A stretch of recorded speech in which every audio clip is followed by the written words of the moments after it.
Alhamdulillahilladzi arsala rasulahu bil huda wa dinil haq liyudhhirahu 'alad dini kulli wa kafa billahi shahida.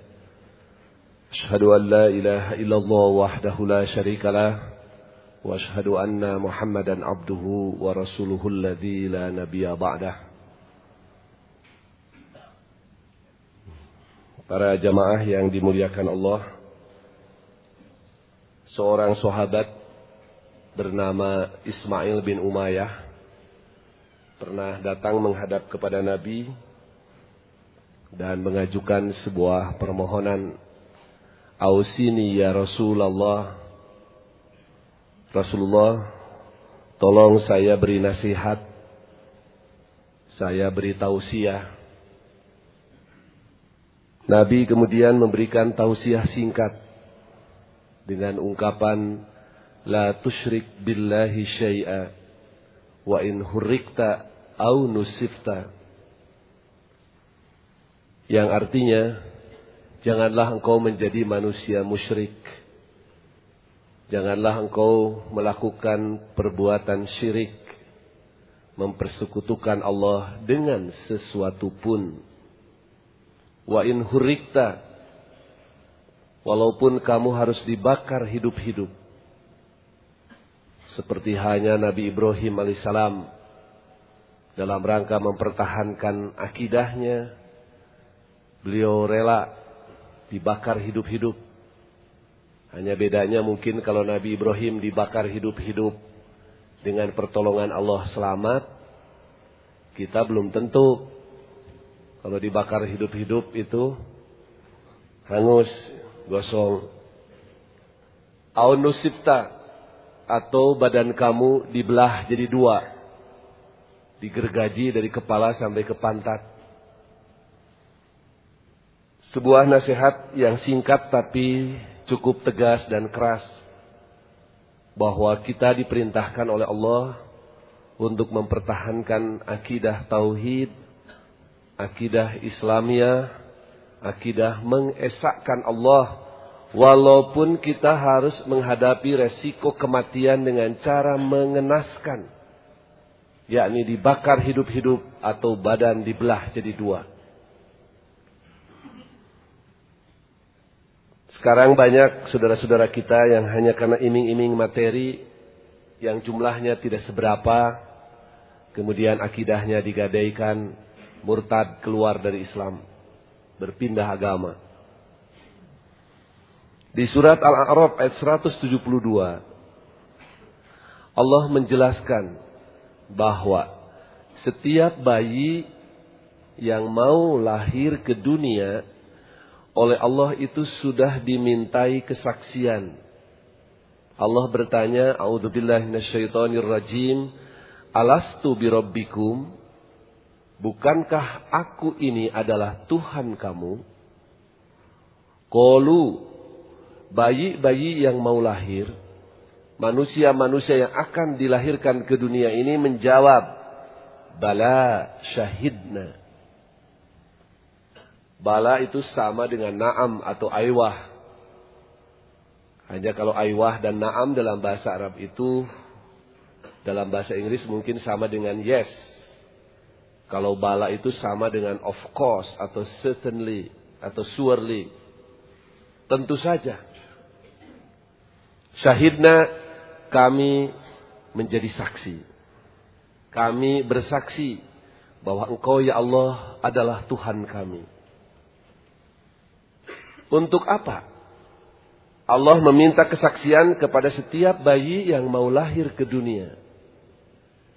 Antakulu yaumal qiyamati inna kunna an hadza ghafilin, supaya nanti di hari kiamat tidak ada orang yang berargumen, mengajukan alasan ketika ditanya kenapa kamu menyembah Yesus, menyembah dewa, menyembah hyang, menyembah macam-macam.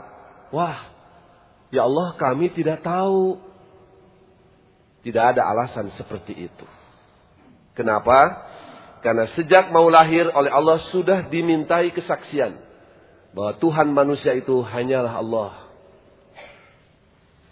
Ayat ini diperjelas oleh sabda Rasulullah Sallallahu Alaihi Wasallam dalam sebuah hadisnya yang diriwayatkan oleh Imam Al-Hakim. Hadis ini sudah sangat masyhur. Para jamaah tentu sudah sering mendengar, sering membaca. Nabi bersabda, "Kullu mauludin yuladu min walidi kafirin au muslimin illa yuladu alal fitrah alal islami kullihim." Yang artinya, setiap bayi yang dilahirkan ke dunia, apakah orang tuanya itu kafir, apalagi muslim, anaknya ketika terlahir, kata Nabi, terlahir alal fitrah. Alal fitrah itu ada dua pengertian. Pengertian pertama, alal fitrah berarti bersih dari dosa. Ini sebuah ajaran yang berbeda sekali secara diametral dengan ajaran Kristen. Kalau ajaran Kristen menyatakan bahwa setiap bayi ketika lahir ke dunia sudah mendapatkan dosa, namanya dosa waris. Sementara dalam Islam Nabi menyatakan alal fitrah, bayi terlahir dalam keadaan bersih, belum berdosa. Kemudian alal fitrah pengertian kedua, dalam hadis ini dijelaskan langsung oleh Nabi, alal islami kullihim. Setiap bayi yang terlahir itu sudah ada pada agama Islam ini semuanya. Artinya, walaupun bapaknya non-muslim, Yahudi, Kristen, Hindu, Buddha, komunis, anaknya ketika lahir, terlahir sebagai muslim. Terlahir dalam akidah tauhid, mengesahkan Allah. Kenapa? Sesuai dengan ayat 172 Al-A'raf tadi yang saya bacakan, bahwa setiap bayi yang hendak dilahirkan ke dunia sudah dimintai kesaksian oleh Allah. Bukankah aku ini Tuhan kami, Tuhan kamu? Bayi-bayi itu akan menjawab, benar, tentu saja kami menyaksikan, menjadi saksi bahwa engkau adalah Tuhan kami. Hanya yang jadi persoalan, apakah bayi itu, manusia itu akan tetap istiqomah, konsisten dalam ajaran Islam, atau kemudian berbalik arah, berbelok, menjadi Yahudi, menjadi Nasrani, menjadi Hindu, Buddha, menjadi komunis dan sebagainya. Nabi menegaskan, fa'abawahu yuhawidanihi au yunassiranihi au yumajjisanihi. Di sini peran abawa bukan orang ibu bapak dalam pengertian orang tua ibu bapak saja, tapi abawa dalam pengertian luas bisa saja paman dan bibinya, uak-uaknya, bisa kakek dan neneknya, bisa juga orang tua asuhnya, yang akan memberikan warna apakah tetap anak itu istiqomah dalam Islam atau diberi warna agama lain. Saya pernah kedatangan 4 orang pemuda. Mereka mengaku berasal dari Cilengsi, Bogor. Mereka mengajukan pertanyaan kepada saya, Ustadz, apakah Ustadz sudah Islam belum? Saya kaget juga ditanya begitu. Kemudian saya jawab, pertanyaan Anda ini di samping aneh juga salah, saya bilang. Apa salahnya? Anda ini memanggil saya Ustadz tapi bertanya sudah Islam belum? Emang ada Ustadz kafir gitu? Tapi saya bilang nggak apa-apa, saya akan menjawab pertanyaan Anda, tapi sebelum saya menjawab saya akan bertanya dulu. Anda sudah Islam belum? Kami sudah Islam. Nah, kalau Anda berempat sudah Islam, saya insya Allah sedang Islam. Apa bedanya? Kalau sudah makan, masih makan, enggak. Ya enggak. Nah, Anda ini sudah Islam, berarti sudah kafir ini. Sudah keluar lagi dari Islam. Tapi kalau saya insya Allah sampai mati sedang. Ya, katanya maksudnya sama. Sama bagaimana? Sudah dengan sedang itu beda. Saya katakan, apakah Anda belajar tidak gramatika bahasa? Dalam bahasa Arab ada fi'il mudhari, ada fi'il madi. Dalam bahasa Inggris ada present continuous, ada past tense. Beda sedang dengan sudah itu. Pak Ustadz kapan masuk Islamnya? Ya iya nih orang. Saya jawab, jangan ditanya kapan masuk. Sebab tadinya juga saya sudah ada di dalam. Lah bagaimana katanya? Ya orang kalau ditanya kapan masuk, asalnya dari luar. Lalu masuk, ditanya kapan masuk. Orang dari tadi ada di dalam, kok ditanya kapan masuk? Kan katanya, rukun Islam yang pertama syahadat iya. Bukankah Abu Bakar, Umar, Utsman dan sebagainya membaca syahadat di hadapan Rasulullah? Benar. Pak Ustadz baca syahadat masuk Islam kapan? Di depan siapa? Saya balik nanya. Ibnu Umar, Ibnu Abbas, apakah baca syahadat di depan Nabi? Wah kami katanya tidak tahu. Saya bilang saya juga sama tidak tahu. Tapi saya punya keyakinan Ibnu Umar, Ibnu Abbas tidak baca syahadat di depan Nabi. Kenapa? Nih Al-Quran. Surat Al-A'raf ayat 172 menyatakan bahwa setiap bayi yang hendak lahir ke dunia dilahirkan dalam agama Islam. Setiap bayi yang mau lahir ke dunia oleh Allah sudah dimintai kesaksian. Kemudian dalam hadis riwayat Imam Al-Hakim tadi, apakah bapaknya itu kafir, non-muslim, apalagi muslim, anaknya ketika lahir terlahir sebagai muslim. Nah saya katakan, sejak lahir sampai sekarang oleh orang tua, oleh keluarga, tidak pernah diberi warna agama lain kecuali agama Islam. Makanya tidak ada istilah kapan masuk Islam. Karena sejak awal sudah ada di dalam. Jadi jangan ditanya kapan masuk. Kenapa katanya kalau Abu Bakar, Umar, Utsman baca syahadat? Kalau Abu Bakar, Umar menurut jalan pikiran ayat dan hadis ini terlahir sebagai muslim. Tapi karena keluarganya kafir, keluarganya musyrik, menyembah berhala, begitu datang Nabi Muhammad, balik lagi masuk ke dalam Islam, baru membaca 2 kalimat syahadat. Kalau Anda mengaku sudah masuk Islam, Anda sudah baca syahadat? Sudah katanya. Di depan siapa? Kan Nabi Muhammadnya sudah tidak ada. Kalau mau ngikuti Abu Bakar, Umar misalnya, syahadat di depan Nabi. Ya di depan imam katanya. Anda punya imam? Punya. Muslim. Ya muslim, masa imam bukan muslim sudah syahadat? Sudah di depan siapa? Tidak menjawab. Saya katakan kenapa orang lain diharuskan syahadat di depan dirinya, sementara dia sendiri tidak jelas syahadatnya di depan siapa. Sekarang ini ada kelompok-kelompok di tengah-tengah kita yang datang door to door dari rumah ke rumah, mendesak kita dengan pertanyaan-pertanyaan, memberondong dengan pertanyaan seperti itu tadi. Bapak, Ibu sudah Islam belum? Kan rukun Islam pertama syahadat. Kan Abu Bakar, Umar baca syahadat di depan Rasulullah. Bapak, Ibu baca syahadat masuk Islam di depan siapa? Kapan?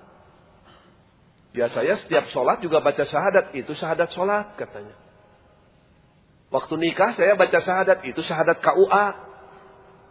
Ini syahadat masuk Islam kapan? Orang yang berpikir pendek. Oh iya ya. Lalu ngikuti baca syahadat di depan imam mereka. Dan setelah itu biasanya takfirul akhar, mengkafirkan orang lain. Dengan alasan belum membaca 2 kalimat syahadat masuk Islam di depan imam seperti yang digambarkan tadi. Padahal menurut jalan pikiran ayat dan hadis tadi, sebenarnya kalau kita sejak lahir tidak pernah diberi warna agama lain oleh orang tua kecuali warna agama Islam, tidak ada proses pengucapan 2 kalimat syahadat.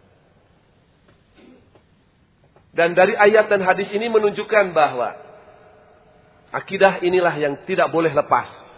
Seperti yang diamanatkan oleh Rasulullah SAW kepada sahabat Ismail bin Umayyah. Karena kita membaca, menyaksikan bagaimana begitu intensif dan masifnya agama-agama lain berupaya menarik umat Islam untuk berpindah agama. Supaya murtad dengan 1001 macam cara. Bahkan akhir-akhir ini banyak buku-buku padahal diterbitkan oleh lembaga-lembaga Kristen, tapi judul-judulnya menggunakan istilah-istilah Islam. Ada buku berjudul Siratal Mustaqim. Ada buku berjudul Syahadat, seputar ibadah haji. Ketika dibuka bukan manasik haji, tapi mengkritik habis tentang ibadah haji. Ada buku berjudul Jihad Kristen.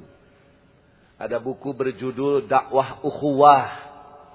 Malah sekarang sudah ada kaligrafi Kristen berjudul Aba'ana. Dibuat dengan cukup indah, dijual bebas, malah tidak mustahil. Banyak orang Islam juga membeli dan memasangnya di rumah karena melihat keindahan kaligrafinya, padahal itu kaligrafi Kristen. Belum lagi yang akan minimal mengotori akidah kita. Kalau tadi yang akan memurtadkan itu berarti memalingkan kita dari akidah tauhid, akidah mengesahkan Allah. Ada juga hal-hal yang akan mengotori akidah kita. Terutama yang kita khawatirkan sekarang adalah tayangan-tayangan di televisi yang masuk ke rumah kita tanpa permisi melalui layar TV. Ditonton oleh keluarga yang sebahagiannya belum siap menerima tayangan-tayangan itu dengan seleksi dari sebuah ilmu tentang ilmu tauhid. Sekarang banyak tayangan-tayangan dengan judul-judul yang bagus-bagus, Islami, ada insyaf, ada takdir ilahi, ada taubat, ada astagfirullah dan sebagainya. Malah ada tren sebelum tayangan atau sebelum film ditayangkan, ada ceramah dulu dari ustadz untuk meyakinkan penonton. Seolah-olah film yang akan ditayangkan ini dijamin 100% halal.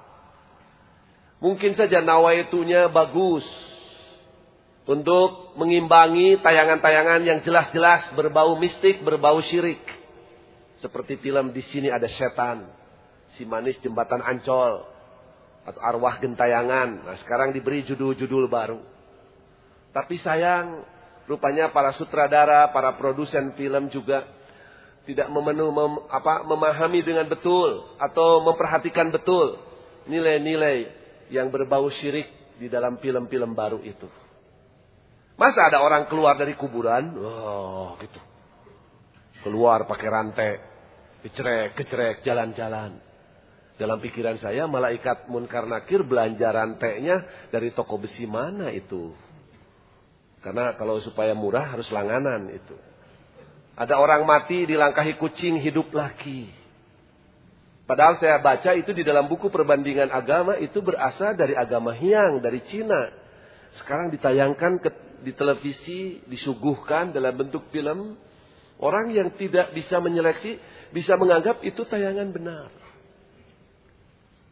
Malah setiap malam Jum'ah ada orang-orang berjubah putih, kerjanya memburu jin, memburu hantu. Apa tidak ada kerjaan lain gitu? Padahal saya pikir pemerintah juga bisa memanfaatkan kalau memang mereka itu mampu menangkap jin. Kenapa tidak diberi tugas saja yang lebih mulia, yaitu menangkap koruptor? Saya pikir itu akan lebih bermanfaat. Masa jin saja yang tidak kelihatan bisa ditangkap? Koruptor yang jelas-jelas kelihatan tidak bisa ditangkap. Jinnya dimasukkan ke dalam botol. Setelah itu diapakan? Tidak pernah jelas.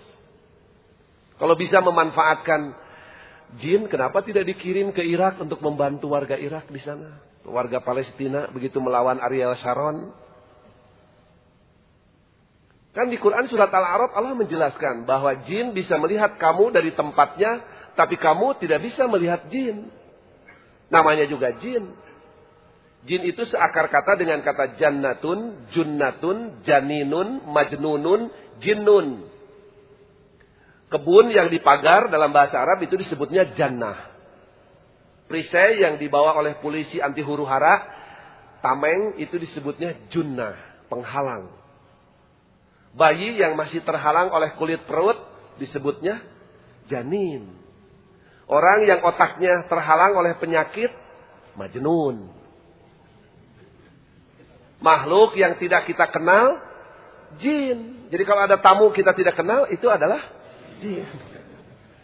Apa kabar jin? Insya Allah marah. Ini ada jin masuk kamera. Ini namanya jin genit. Dulu saya pernah lihat di Kediri ada muktamar sebuah ormas Islam. Di sebuah billboard tertulis kalimat, muktamar ini dijaga oleh jin dari Baghdad. Wah, hebat ini panitia bisa mengundang pasukan jin dari Irak. Tapi itu juga sebagai pertanda bahwa di Indonesia sudah terjadi krisis kepercayaan, di mana jin di dalam negeri sudah tidak dipercaya. Sehingga harus mengundang jin anak buah Saddam Hussein dari Irak.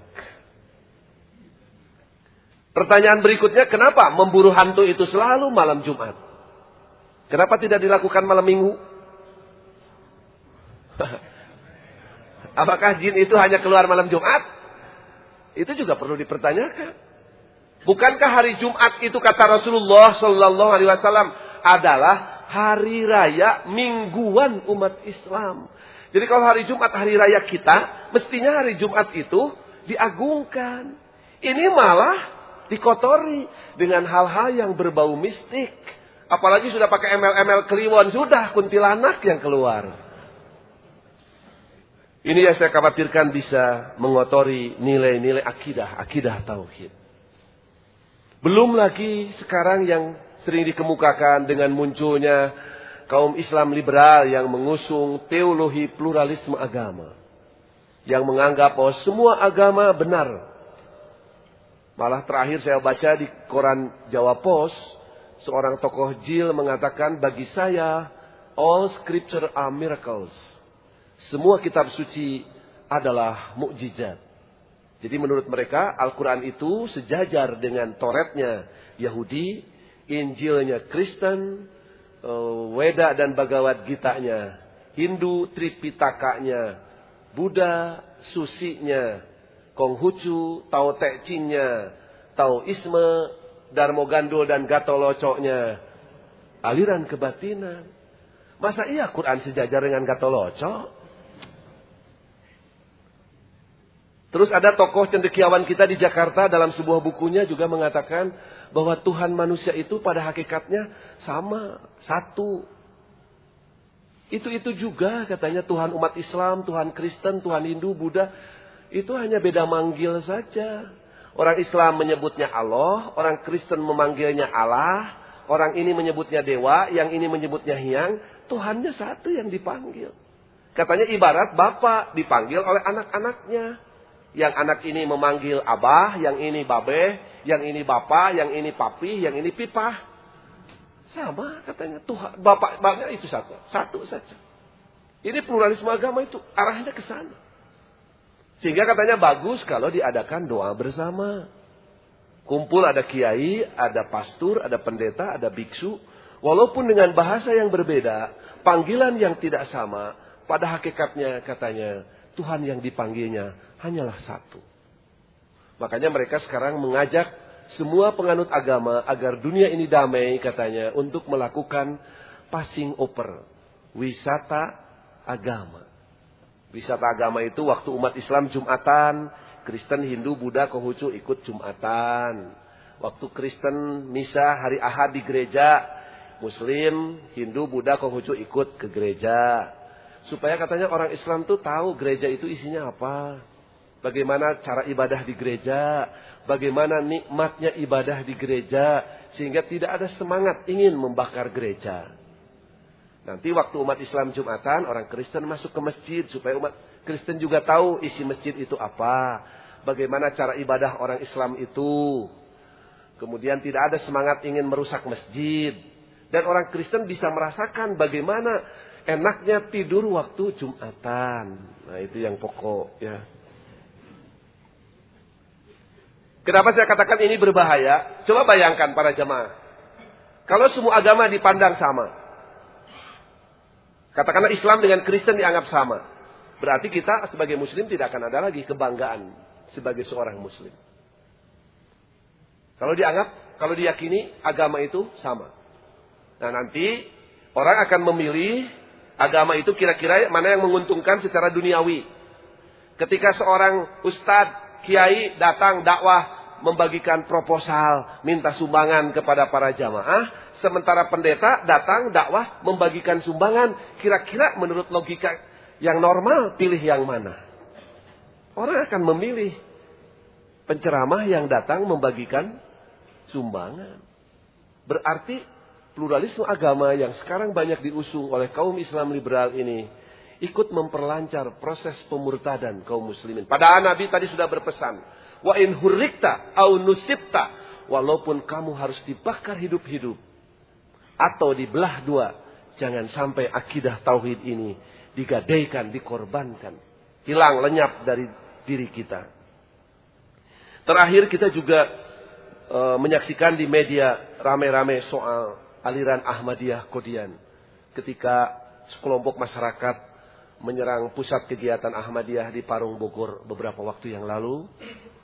Kemudian kemarin Munas Musyawarah Nasional MUI juga menguatkan kembali fatwa soal Ahmadiyah, yang juga mengundang reaksi dari beberapa tokoh di Indonesia.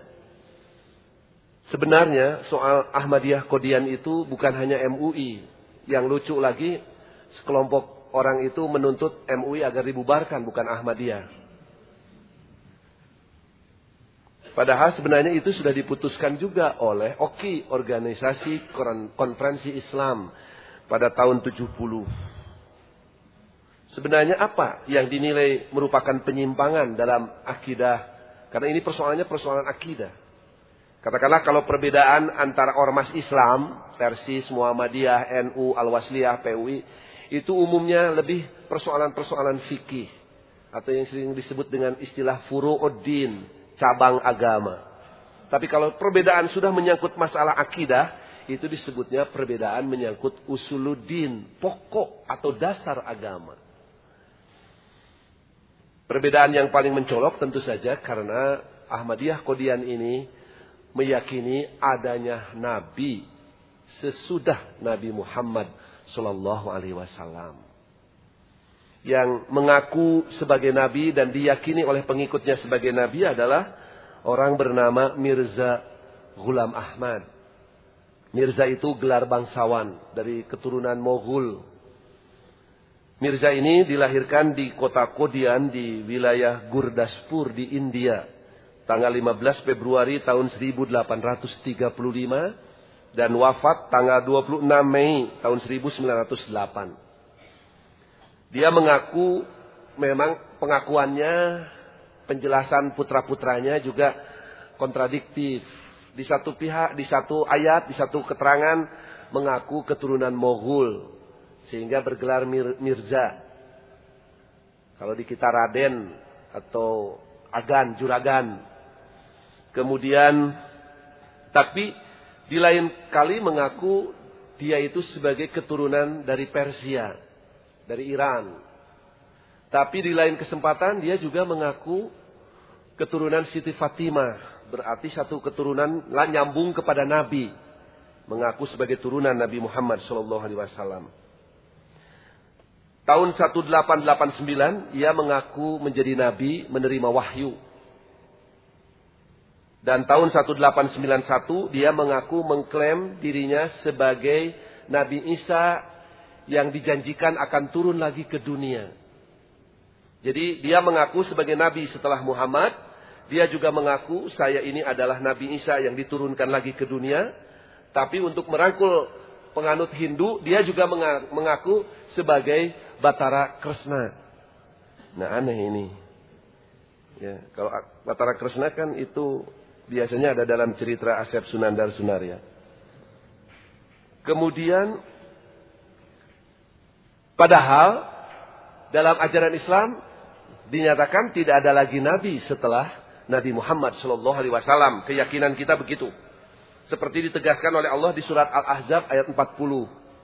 A'udzubillahi minasyaitonirrajim. Ma kana Muhammadun aba ahadin min rijalikum. Muhammad itu bukanlah bapak dari salah seorang lelaki di antara kamu. Walakin Rasulullah. Melainkan Muhammad itu adalah Rasul Allah wa khataman nabiyyin. Dan penutup para nabi. Nah, oleh orang Ahmadiyah, kata khotam di sini bukan diartikan penutup, tapi Nabi Muhammad itu adalah cincin para nabi. Jadi untuk mengaburkan ayat ini dan untuk supaya dirinya diakui sebagai nabi setelah Nabi Muhammad, maka kata khotaman nabiyin, penutup nabi ini dialihkan pengertiannya. Kata khotam itu memang penutup. Khotim itu cincin, memang dekat. Jadi logika orang Ahmadiyah itu, para nabi itu ibarat jari. Nah, Nabi Muhammad itu cincin para nabi. Artinya penghias para nabi. Karena fungsi cincin ini adalah penghias jari. Jadi diartikan Muhammad itu sebagai nabi terbesar, nabi termulia. Dari sekian banyak nabi. Kalau jalan pikirannya seperti itu, pertanyaannya, muliaan mana cincin dengan jari? Kalau saya menilai semahal-mahalnya cincin masih ada jualan di toko. Kalau jari ada jualan tidak di toko? Tidak ada. Pasti lebih mahal jari. Kalau para nabi dianggap sebagai jari, Muhammad sebagai cincin, pikiran kita mana yang lebih mulia? Cincin apa jari? Jadi itu hanya untuk mengaburkan saja. Kemudian Nabi Muhammad sendiri sudah mengatakan, Innar risalata wan nubuwata qadin qata'at. Sesungguhnya kerasulan dan kenabian itu sudah diakhiri, sudah dipungkas. Fala rasulah ba'di wala nabiyya, tidak ada lagi rasul dan nabi sesudah aku. Tapi Mirza mengaku dia sebagai nabi. Yang kedua, Mirza Ghulam Ahmad ini menafsirkan surat As-Saff ayat 6, di mana Nabi Isa alaihissalam mengatakan bahwa aku diutus oleh Allah ya untuk memberi kabar wa mubasyiran bi rasulin ya'ti min ba'di ismuhu Ahmad. Kata Nabi Isa, aku diutus antara lain untuk memberi kabar kepada kalian bahwa akan ada lagi nabi sesudah aku bernama Ahmad. Nah, itu di buku Ahmadiyah bernama Suara Ansarullah nomor 3 dan 4. Terbitan Juni tahun 1955 halaman 18. Itu diklaim bahwa Ahmad di sana itu bukan Muhammad, nabi yang dijanjikan dalam Quran itu, tetapi Mirza Ghulam Ahmad. Padahal, karena katanya yang di Arab itu, turunan Abdullah dan Aminah itu bukan Ahmad, tapi Muhammad. Sementara kata Quran yang disebut-sebut oleh Nabi Isa itu bernama Ahmad. Jadi jelas untuk saya katanya, bukan untuk Muhammad. Padahal di dalam hadis Bukhari, Rasulullah SAW pernah bersabda, Li homsatu asma. Aku ini punya 5 nama. Punya 5 sebutan. Ana Muhammadun. Saya ini bernama Muhammad. Wa Ahmadu. Dan aku ini juga bernama Ahmad. 2. Yang ketiga, wa ana al-mahi. Aku adalah al-mahi. Alladhi yamhullah bi al-kufra. Al-mahi itu penghapus. Yang dengan kedatanganku, nilai-nilai kekufuran aku hapus. Wa ana al-hashir. Yang keempat, sebutan nama Nabi Muhammad itu digelar al-hashir. Yang artinya pengumpul. Alladhi yakhsyurun nas ala qadami, yang orang-orang berkumpul di bawah pengaruhku. Dan yang kelima, ana al-aqib, penutup. Alladzi laisa ba'dahu nabiyyun, yang tidak ada lagi nabi sesudah aku. Jadi Nabi Muhammad itu punya 5 nama, punya 5 sebutan. Muhammad, Ahmad, Al-Mahi, Al-Hashir, Al-Aqib. Jadi kalau klaim Mirza Ghulam Ahmad itu bahwa Ahmad di sana untuk dirinya, juga kita tidak bisa menerimanya karena Nabi Muhammad dulu sudah menjelaskan sendiri bahwa yang dimaksud Ahmad di sana adalah Nabi Muhammad sallallahu alaihi wasallam. Mirza Ghulam Ahmad juga mengaku menerima wahyu.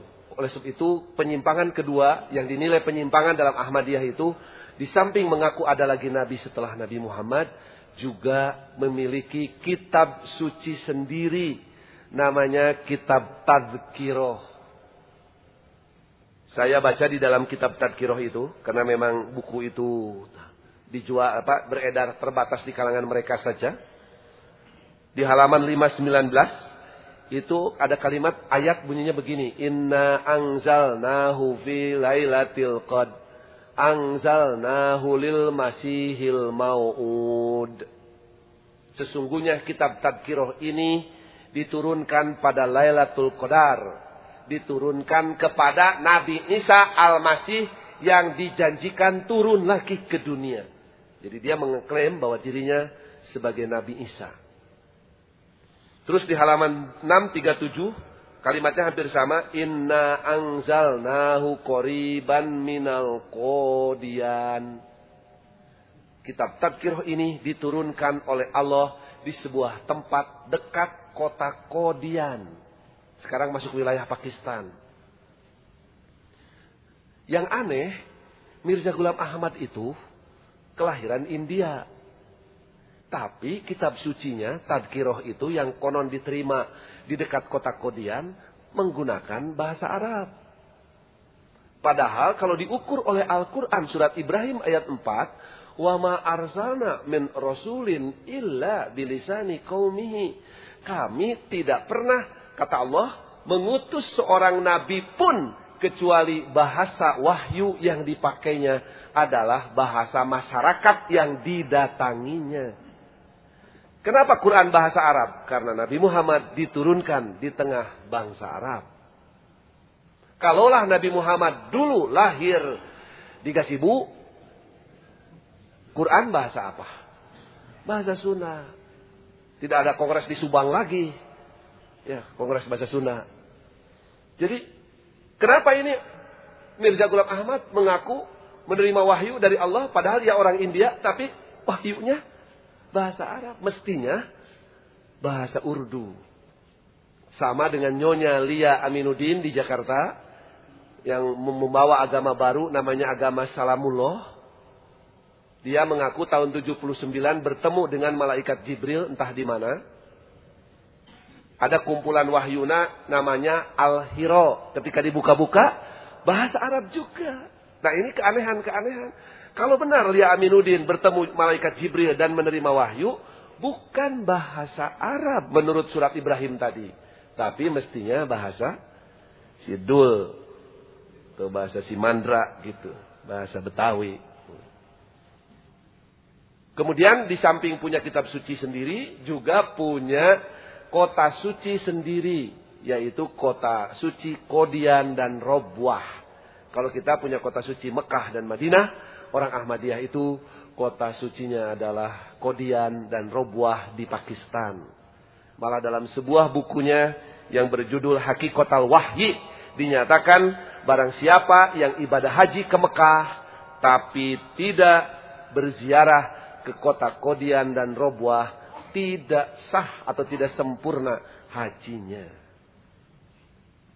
Tapi di Cililin juga pernah, di Cililin ada seorang kiai mengatakan, barang siapa yang ibadah haji ke Mekah tapi tidak berziarah ke makam Nabi Adam di Cililin, maka tidak sempurna ibadah hajinya. Saya tidak tahu kok Nabi Adam kuburannya ada di Cililin gitu. Jangan-jangan itu Bandar Wajid gitu ya. Itu sepintas saja mengomentari persoalan Ahmadiyah itu kenapa dinilai ada penyimpangan yang cukup serius. Karena bukan menyangkut masalah fikih, tapi sudah menyangkut persoalan usuluddin, persoalan agama. Dan itu tentu saja akan sangat membahayakan apabila dikaitkan dengan amanat Rasulullah SAW kepada Ismail bin Umayyah tadi. Mudah-mudahan Allah Subhanahu wa Ta'ala mengampuni segala kealpaan dan dosa kita, membimbing kita tetap dalam hidayahnya, sehingga kita tetap berakidah tauhid, berakidah mengesahkan Allah, sehingga membawa kita kepada kebahagiaan yang dijanjikan oleh Allah, yaitu kebahagiaan lahir batin, kebahagiaan dunia sampai di akhirat nanti. Allahumma rabbana innana dhalamna anfusana wa illam taghfir lana wa tarhamna lanakunanna minal khasirin. Rabbana la tu'akhidna in nasina aw akhtana. Rabbana la tu'akhidna in nasina aw akhtana. Rabbana la tu'akhidna in nasina aw akhtana. Rabbana la tu'akhidna in nasina aw akhtana. Rabbana la tu'akhidna in nasina